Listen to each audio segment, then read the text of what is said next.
नमस्कार विद्यार्थी मित्रांनो, तुम्ही मार्केटिंग मॅनेजमेंट या विषयाचा खूप चांगल्या पद्धतीने अभ्यास करत असाल आणि आपण आज त्या चौथ्या प्रकरणामधील प्रमोशन या घटकातील आपण इम्पॉर्टन्स पाहत आहोत. तर या शृंखलेमध्ये काल आपण इम्पॉर्टन्स ऑफ सेल्स प्रमोशन या घटकातील इम्पॉर्टन्स टू कस्टमर किंवा कंझ्युमर हा घटक पाहिलेला आहे. आज आपण पाहतोय इम्पॉर्टन्स टू प्रोड्यूसर. प्रोड्यूसर म्हणजे कोण हो? निर्माता, उत्पादक.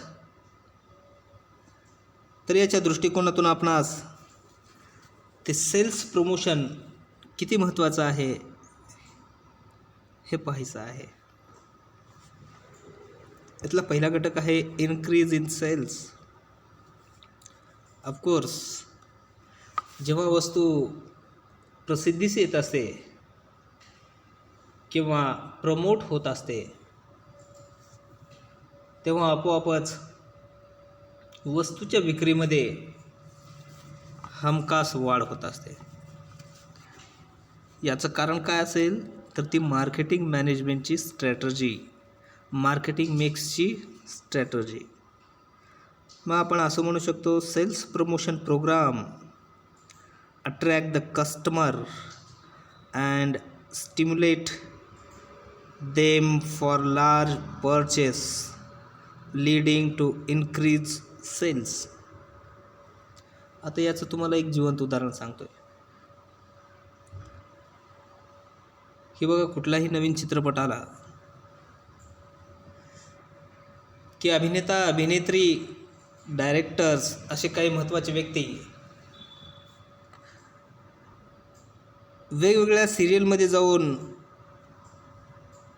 चित्रपट पाहण्यासाठी त्या ग्राहक वर्गांना अपील करत असतात. मग यामध्ये तो प्रमोशन करत असताना थोडा जाहिरातीचा भाग म्हणून 21 सेकंद 30 सेकंद त्याचं ट्रेलर दाखवलं जातं आणि त्या ट्रेलरवरून आपली उत्कंठा वाढत असते आणि आपणास तो घटक पाहावासा वाटतो, तो चित्रपट पाहावासा वाटत असतो. अगदी त्याच पद्धतीनं चित्रपट रिलीज झाल्यानंतर तो चित्रपट पाहण्यासाठी म्हणजेच काय होत असतो, तो सेल्स होत असतो. ते तिकीट वगैरे सेल्स होणं म्हणजे काय आहे, तो सुद्धा एक प्रकारे सेवा देण्याचा भाग आहे. अगदी त्याच पद्धतीनं बाजारपेठेमध्ये ती वस्तू जेव्हा येते तेव्हा ग्राहकांना काय होतं, अट्रॅक्शन होत असतं आणि ती वस्तू वापरण्यासंबंधी ती उत्कंठा लाभत असते आणि आपल्या विक्रीमध्ये चांगल्या पद्धतीनं वाढ होत असते. मग आणखी एक उदाहरण द्यायचं असेल तर मॅगी सर्वसाधारणपणे एक 5-10 वर्षापूर्वी सुरू झालेली आहे. त्याच्या अगोदरही होती, परंतु ज्या मोठ्या प्रमाणात ज्या युगामध्ये मल्टीमीडियाचा वापर होत चालला त्या काळामध्येच या मॅगीचं उत्पादनसुद्धा वाढलेलं दिसून आलं. दुसरा घटक आहे regular sales of seasonal product. The offer of season, discount, price cut, etc. on sensational product like fridge, cooler, fan, etc. आता या वाक्यावरूनच तुम्हाला लक्षात आलं असेल सेन्सेशनल म्हणजे काय, तर मग आपण सर्वसाधारणपणे सीझन हा शब्द वापरतो. मग प्रत्येक सीझनमध्ये त्या घटकांना मागणी खूप मोठ्या प्रमाणात असते. आंबे उन्हाळ्यामध्ये स्वस्त असतात, तर इतर वेळी जे टिकवून ठेवण्याच्या प्रक्रियेमध्ये असतात किंवा साठवून ठेवलेले जे असतात ते आंबे जर इतर वेळी मागितलात तर तुम्हाला तो महाग मिळत असतो. हे तुमच्या लक्षात येतं. मग दुसरं उदाहरण घेऊ आपण, फ्रीज, कूलर. फ्रीज आणि कूलर आपण कधी वापरतो? हिवाळ्यात वापरतो का? नाही. तर याची अत्यंत गरज भासते उष्णतेपासून बचाव करण्यासाठी, म्हणजेच उन्हाळ्यामध्ये आपण याचा वापर करत असतो. मग यावेळी मार्केटमध्ये तुम्हाला फ्रीज आणि कूलर जास्त मोठ्या प्रमाणात दिसतील आणि त्याची प्राईस ही कशी असते? इतर वेळेपेक्षा जास्त असते. बरोबर आहे. मग या वस्तू तुम्ही हिवाळ्यात जर खरेदी केलात तर कदाचित शक्यता आहे त्या प्राईसपेक्षा काहीतरी कमी प्राईजमध्ये ते मिळण्याची. मग यामध्ये महत्त्व काय पाहायचं आहे? तर रेग्युलर सेल्स केल्यामुळं काय होतं, ते सिजनेबल प्रोडक्टसुद्धा काय होतात? विक्री होत असतात.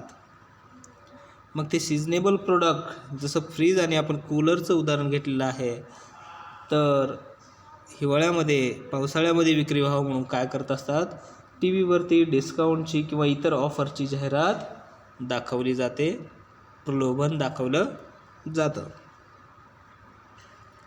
यानंतर आहे improve effectiveness of advertisement and personal selling.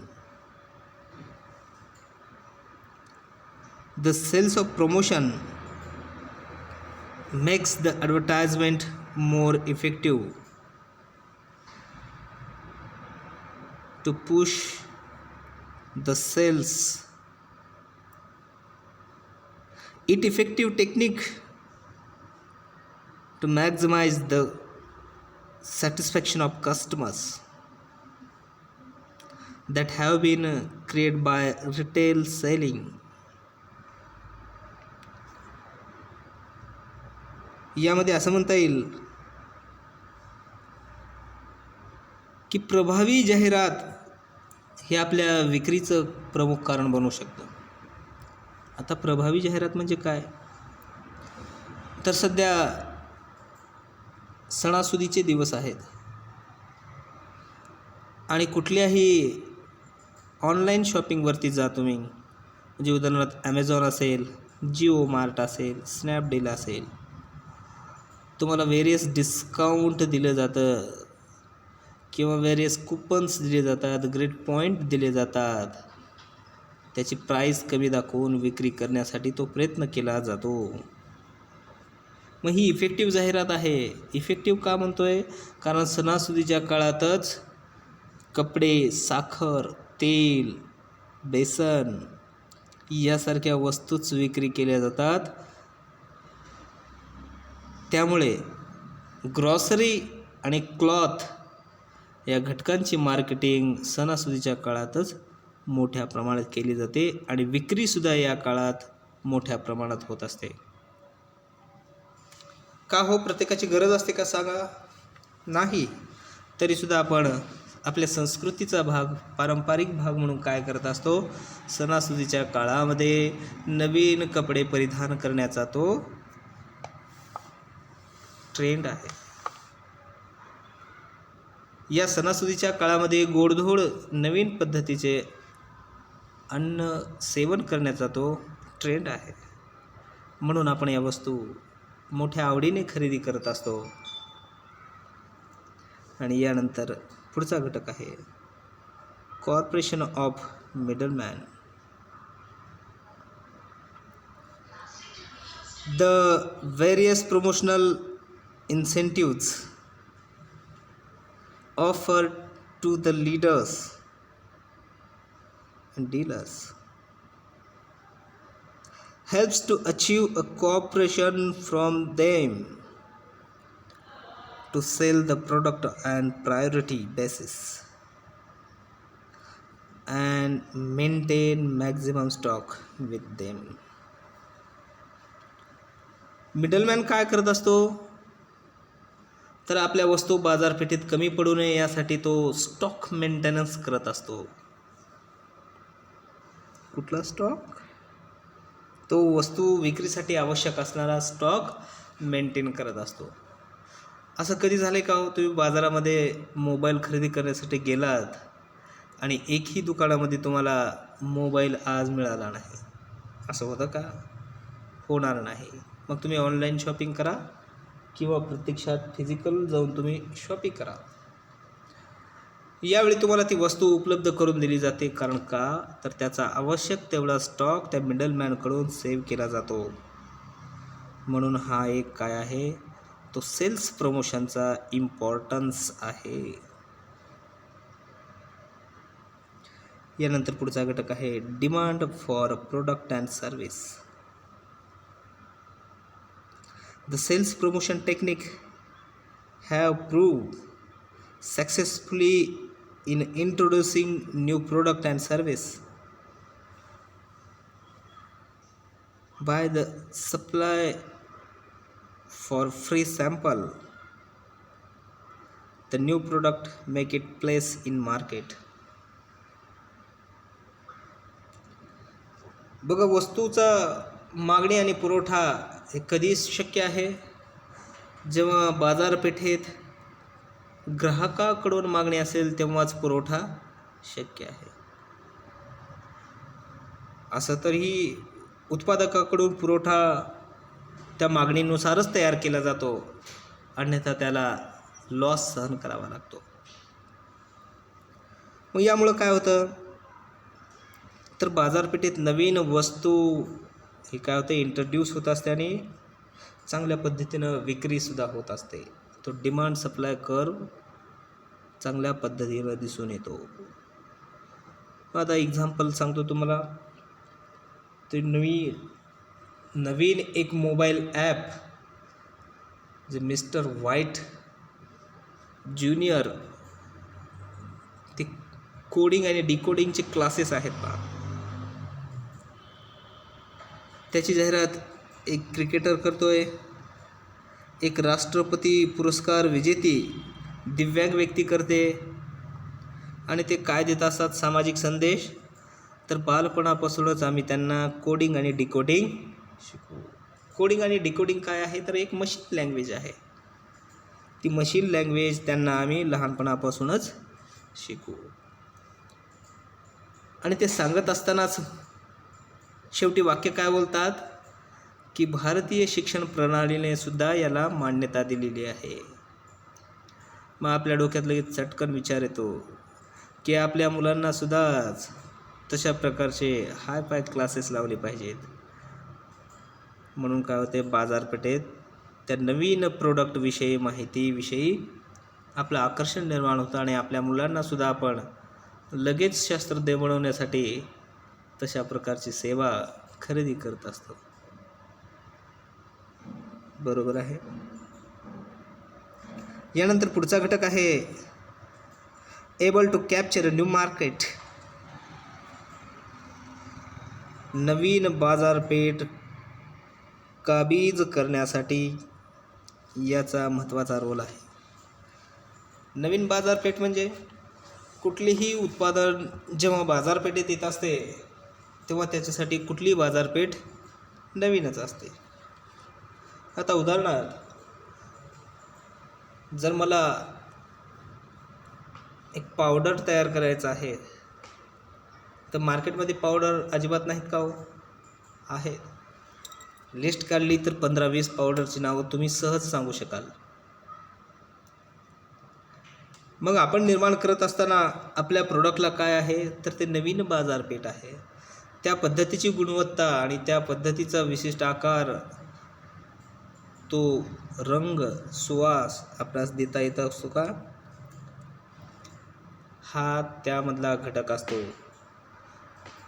आणि जे रेग्युलर वापरणारे ग्राहक असतात त्यांची ती जुनी सवय बदलून आपल्या प्रोडक्टची सवय लावणं हे चॅलेंजिंग वर्क आहे. आणि मार्केटमध्ये विनिकेअर तुम्हाला माहीत आहे, खूप मोठ्या प्रमाणात ही कंपनी झपाट्याने वाढलेली दिसून येते.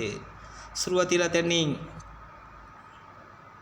फ्रेग्रन्स म्हणजे परफ्यूम या क्षेत्रात उतरल्यानंतर त्यांचे जे प्रोडक्ट आहेत अतिशय नावाजलेले आहेत. विनिकेअरचे ते परफ्यूम आपण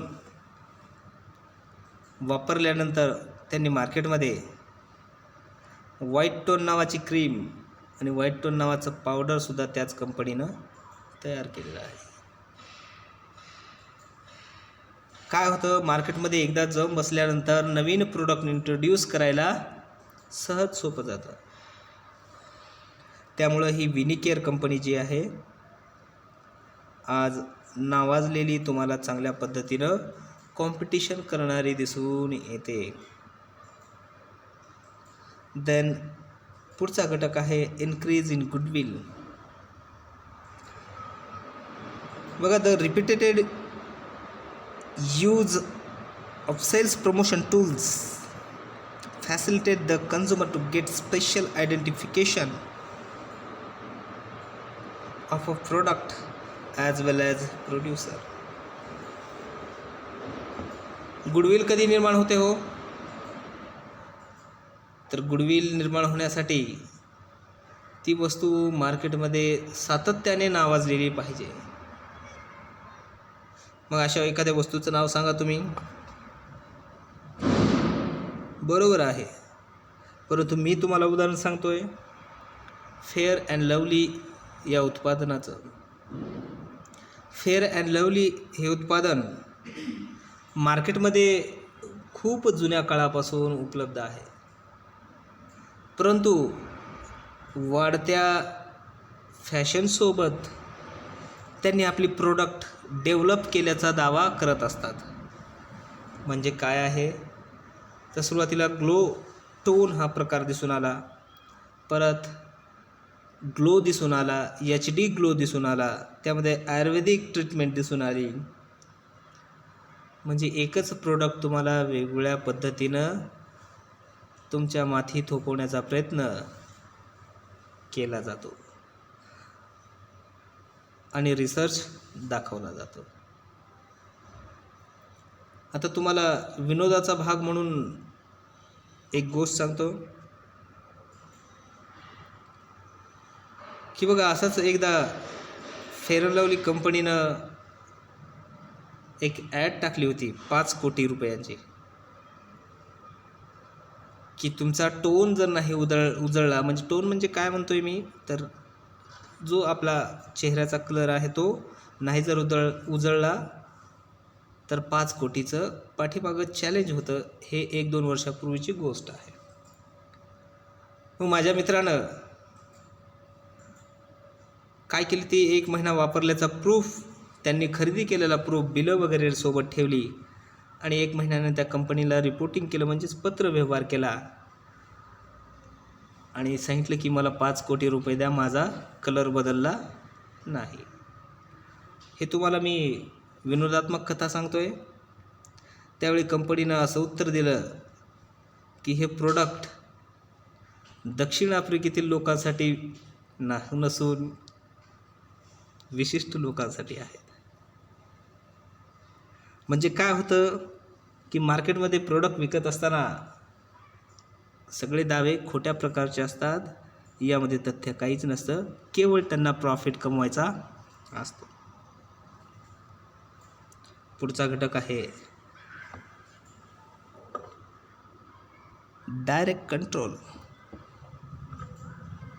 सेल्स प्रमोशन केल्यामुळं काय होतं की आपली वस्तू कितपत बाजारात आली पाहिजे आणि कितपत आली नाही पाहिजे याचं कंट्रोल आपणास करता आलं पाहिजे. म्हणजे काय होतं, समजा मागणी नसतानाही खूप जर पुरवठा आपण बाजारपेठेमध्ये ठेवलो तर त्याचं व्हॅल्यू राहत नाही, आणि मागणीनुसार जर आपण ती वस्तू पुरवठा करत गेलो तर त्या वस्तूची डिमांड कायम राहत असते. हा एक मानसिक भाग आहे. उदाहरणार्थ बालाजी वेफर्स तुम्हाला माहीत आहे की मार्केटमध्ये या लॉकडाऊनच्या अगोदर खूप फेमस हे प्रोडक्ट तुम्हाला खाद्यपदार्थ विक्री करण्यासाठी हे प्रोडक्ट जे फेमस आहे बालाजी प्रोडक्ट, हे गुजरातचं आहे आणि हे खाद्यपदार्थांसाठी फेमस आहे. मग लॉकडाऊननंतर काय केलं त्यांनी की फ्रेश माल मार्केटमध्ये पाठवतोय या नावाखाली मार्केटमध्ये शॉर्टेज निर्माण केलं आणि परत या मागणी म्हणजेच त्या प्रोडक्टना, त्या वेफर्सना चांगल्या पद्धतीनं मागणी आल्यामुळं आणखी या घटकांचे मूल्य वाढलेलं तुम्हाला दिसून येतं. पहा, मार्केटमध्ये तुम्हाला वेगळ्याच पद्धतीचं दिसते, म्हणजे वेगळ्या पद्धतीचे म्हणण्यापेक्षा नवीन कंपनी मार्केटमध्ये दिसतील. बालाजी वेफर्स खूप कमी प्रमाणात तुम्हाला सध्या मार्केटमध्ये दिसतील. त्यामागचं कारण तेच स्ट्रॅटर्जी असतं की आपल्या वस्तूची जे सप्लाय आहे ती मागणीनुसार काय करता आली पाहिजे, कंट्रोल करता आली पाहिजे. Then effective step face the competition. बघा, कुठलीही वस्तू घ्या त्याला काय आहे, लार्ज कॉम्पिटिशन आहे. मग if you want to large scale for a sale, then reduce production cost, increase in profit, special identity and goodwill. हे जर सर्वच सांभाळायचं असेल तर तुम्हाला त्या वस्तूची गुणवत्ता कमी न होता मार्केटमध्ये कॉम्पिटिशन करता आलं पाहिजे. याचं अत्यंत चांगलं उदाहरण तुम्हाला माहीत आहे. परत मी ते उदाहरण रिपीट करतो आहे. पार्लेजी, जी म्हणजे कशाचा आहे सिम्बॉल, तर ग्लुकोजचं आहे, परंतु जाहिरातीमध्ये जी फॉर जिनियस असं सांगितलं जातं. तो एक जाहिरात करण्याचा स्ट्रॅटर्जीचा भाग आहे, तो मानसिकरित्या आहे, तो ग्राहकावरती इफेक्ट करण्याचा भाग आहे. मग आपल्या लक्षात काय घ्यायचं, तर जो पार्लेचा जो ग्लुकोजचा जो बिस्किट आहे तो पूर्वीपासून 5 रुपयाला आहे. मग चेंजेस काय झालं, तर त्याच्या वजनात घट झाली, बिस्किटाच्या साईजमध्ये घट झाली आणि त्याच्या थोडंफार क्वालिटीमध्ये सुद्धा चेंज झालेला आहे. तरीसुद्धा आज सर्वसाधारणपणे कुठल्याही खेड्यामध्ये जा, कानाकोपऱ्यात जा, तुम्हाला पार्ले म्हटलात की कुठल्याही सर्वसाधारण छोट्या, अगदी छोट्याशा दुकानातसुद्धा ते उपलब्ध होते. इतकं स्ट्रॉंग मार्केट या पार्ले ॲग्रो कंपनीचं आहे. हा इफेक्टिव्ह कॉम्पिटिशन फेस करण्याचा उत्तम उदाहरण आहे. आणि आपण आज शेवटचा लास्ट घटक पाहतो, यातला improvement and new uses the production.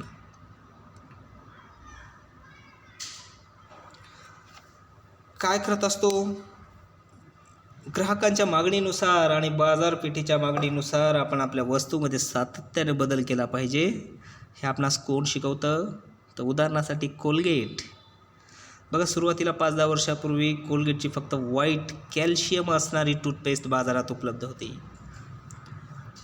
त्यानंतर क्लोजअप नावाची मार्केटमध्ये पेस्ट आली आणि त्यांनी जेल आणल्याबरोबर कोलगेट या कंपनीनं मॅक्स फ्रेश नावाचं जेल मार्केटमध्ये आणलं.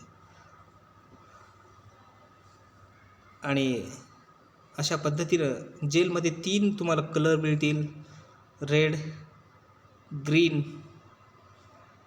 आणि मिक्स, तो ग्रीन टाईप असलेला.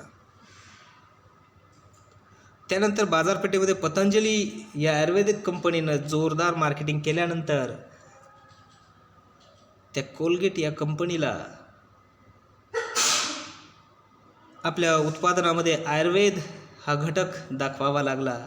त्याशिवाय त्याचं उत्पादन विकणं अगदी अशक्य झालं होतं. आणि अशा पद्धतीनं जी जगावर राज्य करणारी इंग्लंडची कंपनी कोलगेट आहे, त्याचं मार्केट भारतामध्ये सध्या तरी कमी झालेलं दिसून येतं इतर उत्पादनामुळे. म्हणूनच त्यांची सतत जाहिरात येते. सेन्सिटिव्ह किंवा विश्वास असणाऱ्या आईवडिलांचं ते काय दाखवत असतात, बाईट दाखवत असतात आणि ग्राहकामध्ये तो फेथ, विश्वास निर्माण करण्याचा प्रयत्न करत असतात. या पद्धतीनं आपण आज त्या उत्पादकाच्या दृष्टिकोनातून हे फायदे पाहिलेले आहेत. मग याचा चांगल्या पद्धतीनं अभ्यास करा. भेटूया आपण पुढच्या लेक्चरमध्ये. धन्यवाद.